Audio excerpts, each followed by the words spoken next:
Pria itu juga bukan malaikat yang matanya tidak bisa melihat yang indah-indah.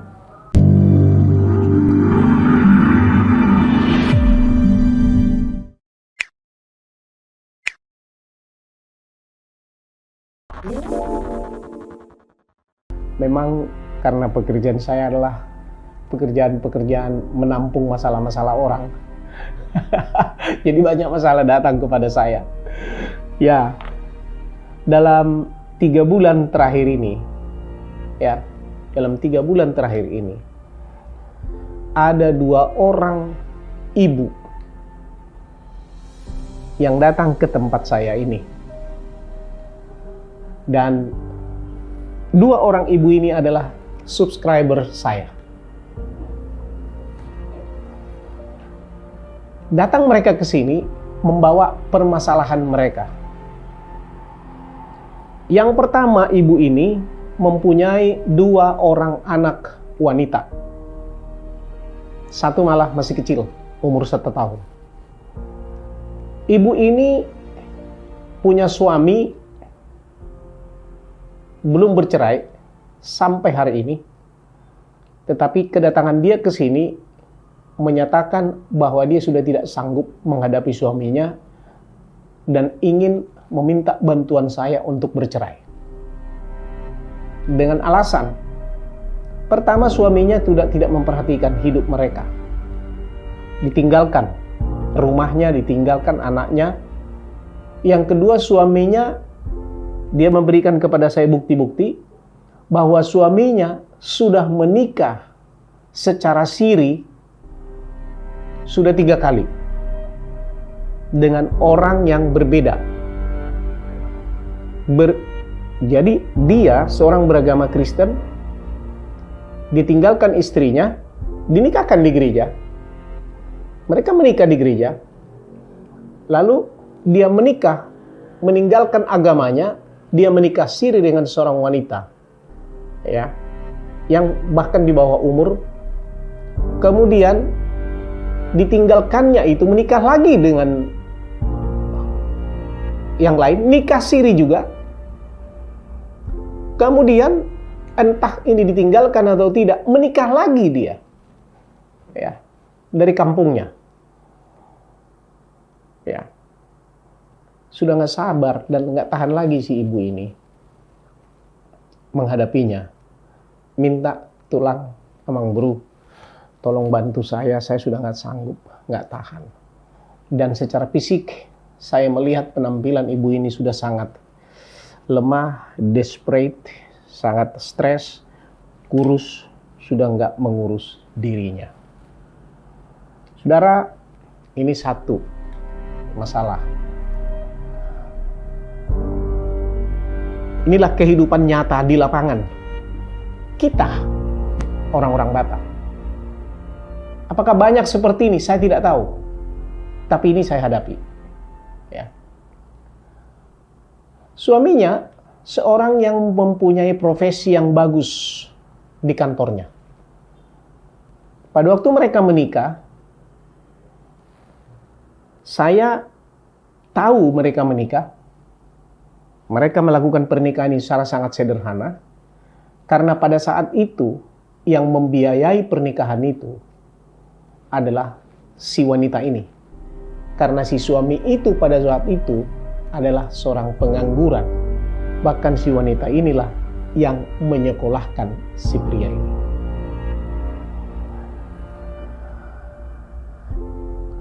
Kalau saya bawakan emosi saya, maka sudahlah.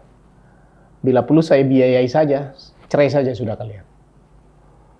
Akan tapi kembali, tidak boleh baper. Kita harus melihat situasi yang faktanya seperti apa. Lalu, oleh karena ini sudah berproses dan mereka sudah dilaporkan juga ke polisi itu suaminya, karena juga ada KDRT. Wah, luar biasa ini sulitnya si wanita ini. Saya nggak usah sebut buru apa ini, akan tapi dia ada menjadi bagian daripada kawan-kawan netizen yang ada di YouTube channel saya ini. Lalu satu saat si pria itu menghubungi saya. Dia bilang, Tulang boleh bicara. Saya bilang, saya tidak mau bicara di telepon. Saya mau bicara langsung dengan kamu.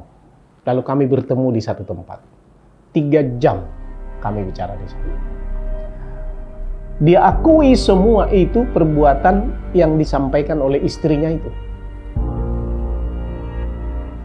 Dia akui semua. Dia mengatakan bahwa dia sudah tidak tertarik dengan istrinya.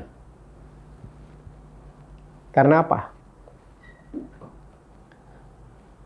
Secara fisik sudah tidak tertarik dengan istrinya.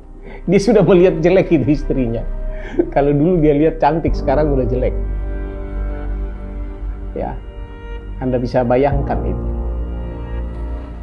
Mobilnya, ada 3 mobilnya ditarik semua dari rumah istrinya. Motor diambil. Ya, Anda bisa bayangkan itu sekarang. Ya, itu yang terjadi. Dia sudah punya anak. Dia sudah punya 2 perempuan. Ya. Dan istrinya itulah yang menyekolahkan dia. Saya tidak terlalu ingin panjang menceritakan ini, bagaimana semua ini dan sebagainya, ya. Akan tetapi kepada Anda, kawan-kawan pria yang mendengarkan vlog saya ini, ya, saya mau sampaikan bahwa seandainya saya ikuti si perempuan ini, sebenarnya ini dalam 2 bulan saja selesai ini bercerai ini. Tetapi bukan perceraian itu yang menjadi hal yang terpenting. Ya. Bagaimana supaya keluarga ini tetap utuh? Lalu saran saya kepada pria itu, merenung kembali, ya, supaya tinggalkanlah itu istri-istrimu itu, ya, tinggalkan itu semua. Kembalilah kau kepada Tuhan. Kembalilah kau kepada nilai-nilai luhur keluargamu, keluarga kita, nenek moyang kita, supaya tertib hidup itu. Kepada wanita ini, mungkin ini menjadi pelajaran juga kepada para wanita, kawan-kawan yang mendengar ini. Ya, bahwa pria itu juga bukan malaikat yang matanya tidak bisa melihat yang indah-indah. Hanya sering pria ini, kalau wanita bilang matanya jelalatan, buaya darat, katanya whatever, yang jelek-jelek semua Anda katakan. Tetapi wanita juga punya peranan dari dirinya untuk mempertahankan suaminya. Ya. Punya peranan, dalam arti apa? Menjaga. Jagalah penampilannya yang baik, bersahajalah, tutur kata yang baik, jangan sembarangan. Ya, tunjukkan bahwa wanita ini adalah seorang wanita yang noble, yang terhormat, buruni raja. Ya, kenapa? Wanita, Anda sudah membangun keluarga Anda 10-20 tahun dari nol. Dari sesuatu yang sangat sulit, terus sampai katakanlah saat ini quote and quote sudah berhasil. Tiba-tiba keberhasilan Anda dirampok oleh orang lain. Anda bisa lihat itu. Bukan wanita itu yang merampok sebenarnya.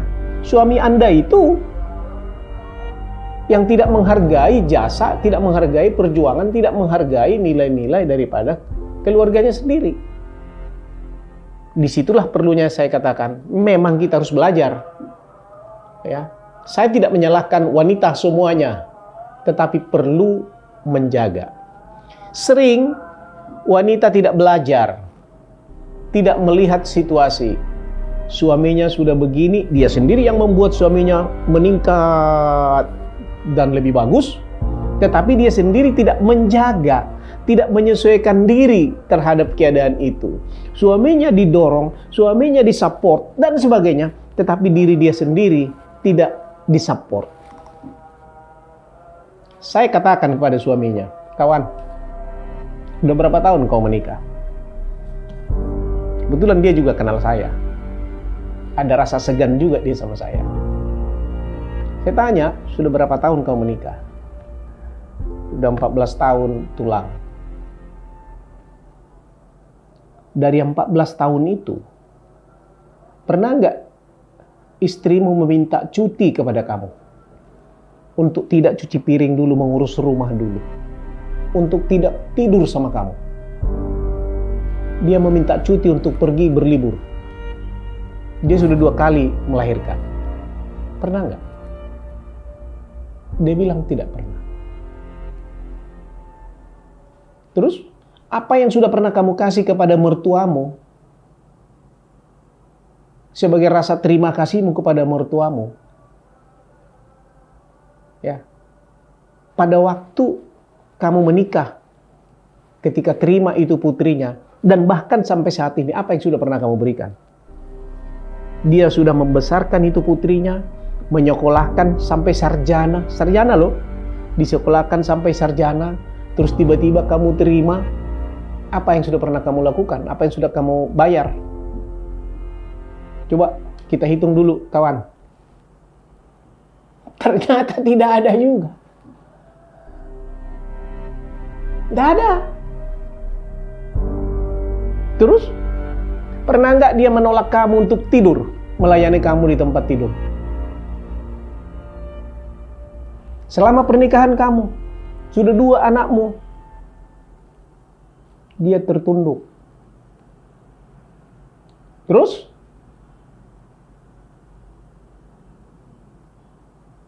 pernahkah kamu ucapkan terima kasih kepada istrimu sesudah kamu tidurin dia? Kamu bikin dia menjadi pelacur kamu. Kamu pernah bilang terima kasih? Nggak pernah. Jadi saya katakan, pantasan kamu kawin seenakmu, kawin kamu ke anak orang, nikah siri, kamu tinggalkan segala macam. What? Jadi pesan saya katakan renungkan itu. Kepada kawan-kawan saya laki-laki, mohon maaf ini, saya juga laki-laki. Mohon maaf, 1000 kali maaf. Tolong kita renungkan. Istri kita itu ketika diserahkan kepada kita, sudah cantik, sudah besar, mungkin sudah sarjana. Ya, diberikan pakaian yang indah oleh keluarganya. Ya, terus kita tinggal tidur saja sama dia, kita peluk-peluk dia, kita cium-ciumin dia. Nggak pernah bayar juga. Nggak bilang terima kasih juga. Ke mertua pun nggak bilang apa-apa, nggak bilang terima kasih juga. Oke lah, kasih sinamot. Emang sinamotmu 100 juta udah hebat banget? Enggak juga. Nggak pernah cuti itu istri kita itu. Puluhan tahun menikah dengan kita. Come on, please. Aku tidak 100% menyalahkan laki-laki. Ya. Tetapi memang tugas laki-laki itu untuk mencintai. Love your wife. Love your woman. Kejadian seperti yang terjadi ini dengan wanita ini adalah sesuatu yang terlalu di bawah standar. Maka kepada mudah-mudahanlah ini berhasil nanti. Sudah 3 bulan ini kita urus. Kenapa saya sampaikan ini mengenai vlog, melalui vlog ini? Saya berharap supaya kawan-kawan yang sedang mengalami masalah ataupun yang sudah mengalami masalah seperti ini atau mungkin lebih rendah dari sini ataupun lebih parah dari sini, come on, kita berpikir ulang. Ya. Kepada wanita ini, saya berikan satu pelajaran, ya, yang luar biasa, sebuah kisah nyata, ya, yang terjadi di Hutabayu, ya, Hutabayu, Pematang Siantar, Simalungun. Ini diceritakan oleh seorang sahabat saya yang mengalaminya. Jadi ini bukan kisah picisan. Ya. Saya ceritakan itu kepada dia. Di sana di Huta Bayu, mungkin Anda yang di Huta Bayu mungkin bisa mengerti ini. Kisah ini terjadi sekitar tahun 80-an. Sekitar 80, 70, antara 78 ke tahun 80. Ya. Di sana ada seorang pria yang sudah punya istri, punya anak yang sudah besar-besar. Lalu diam-diam dia selingkuh dengan seorang dari daerah Baligi sana. Selingkuh dan wanita ini hamil. Terjadilah masalah besar di dalam keluarga itu. Si wanita itu datang meminta tanggung jawab kepada suaminya ke rumah istrinya. Si pria ini, di situ ada istrinya dalam keadaan sudah hamil besar. Suaminya sudah ketakutan nih. Anaknya sudah besar-besar. Saudara lihat, si wanita itu, maksudnya istrinya yang pertama itu, menyambut wanita ini yang sedang hamil ini, selingkuhan suaminya itu disambut dengan baik. Nggak apa-apa kamu masuk sini. Benar ini suami saya adalah benih dari suami saya. Dia sebut, iya benar. Oke, nggak apa-apa. Sudah capek kamu datang, dikasih minum. Ya kan, istirahat dulu, kamu ada kamar di sana. Istirahat, dikasih selimutnya, makan, ya, mandi dulu kamu katanya. Sudah. Kepada suaminya dia bilang, ya namanya juga sudah terlanjur. Apa boleh buat, sudahlah, kamu harus jaga itu. Jangan sampai dia nanti gara-gara itu sakit dan meninggal akibat stres. Ya. Saya tidak apa-apa, dia bilang. Saya tidak apa-apa. Jadi sudah, biarlah sementara tinggal di sini. Kebetulan si ibu ini dan suaminya memang punya rumah di seberang, di dekat rumah itu juga. Ada waktu itu kosong. Lalu dikatakanlah, udahlah kamu di sana saja. Rumah itu kita sediain buat kamu. Sawah kita ada. Nanti kalau kamu sudah melahirkan, ya sawah ada kita di sana. Itulah urus. Saya serahkan kepada kamu. Sawah itu sebidang tanah, sebidang sawah di situ. Nanti kamu yang urus. Dikasih makan itu selingkuhan suaminya, dijaga. Ketika melahirkan, dia bawa ke bidan dan dibiayai oleh istrinya, istri tuanya. Dibiayai. Sangat disayangi, diperlakukan dengan baik. Dengan keadaan seperti itu, ternyata berbalik situasinya. Berbaliknya adalah suaminya menjadi takut kepada istrinya, menjadi sangat sayang kepada istrinya, istri tuanya, kepada anak-anaknya. Ibunya nih bilang kepada anak-anaknya, anak-anaknya protes kepada bapaknya, marah-marah. Ibunya bilang, kamu tidak boleh begitu. Itu ayahmu. Jangan kurang ajar kamu. Tidak boleh. Sayangi itu istrinya juga, walaupun belum menikah. Di dalam kandungannya itu adalah adikmu, dia bilang. Nggak boleh begitu. Ini membuat suaminya sinting dia. Dan wanita itu yang sedang hamil itu, yang akhirnya sudah melahirkan itu, merasa tidak enak.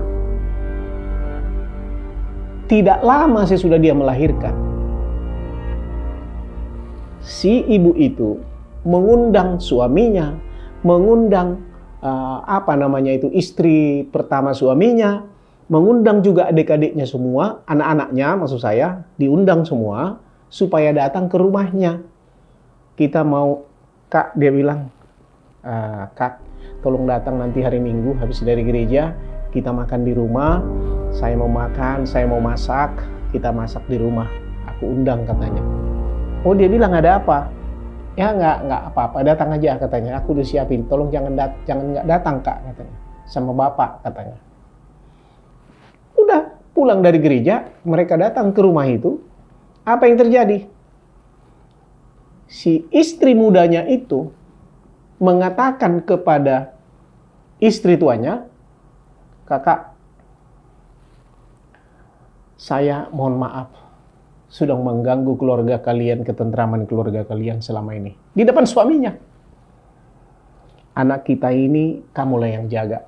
Aku tidak sanggup mengurusnya karena aku belum ada pekerjaan. Saya mau pulang ke Balige. Aku mau kembali kepada keluarga saya. Dan jangan pernah katakan atau ceritakan kepada anak ini bahwa saya adalah ibunya. Katakan kepada dia bahwa kakaklah ibunya." Hening, diam semua. Istri tuanya ini mengatakan, "Apakah sudah itu keputusan kamu yang terakhir?" Dia bilang, "Iya kak, itu keputusan saya yang terakhir, biarlah saya pulang." Singkat cerita, si ibu ini, "Janganlah kamu pulang besok, 2 hari lagi lah kamu pulang," katanya. "Karena saya mau memberangkatkan kamu pulang." Apa yang dilakukan? Dia pergi, sediain beras, pinjam uang cukup banyak, diserahkanlah itu beras itu, dan uang itu diantar ke terminal ya, perluasan, sampai perluasan diantar dari Huta Bayu, diantar sampai naik mobil, pulang ke Balige, mereka berpelukan, dia cium, dan anak-anaknya ini sekarang sudah besar-besar, sudah pada sarjana, berhasil semua. Termasuk anak yang dari istri mudanya ini. Itu yang saya sampaikan kepada ibu ini yang datang ke tempat saya. Jadi saya katakan, jangan pernah tinggalkan suamimu, jaga anakmu, jaga rumahmu. Kalau kamu sudah tidak bisa makan, tidak ada uang, tidak ada lagi biaya, kasih tahu sama suaminya, "Wah, kami sudah tidak makan." Karena mereka sudah tidak tinggal sama-sama. Terima suamimu dengan baik. Jangan musuhi. Ya. Saudara, kepada wanita, kepada para ibu yang merasa tersakiti, sikap Anda dalam hidup akan menentukan arah hidup Anda. Dalam kesulitan sekalipun, ketika kamu berusaha, maka akan orang-orang yang di sekitar kamu akan menyesuaikan diri terhadap langkah-langkah kamu.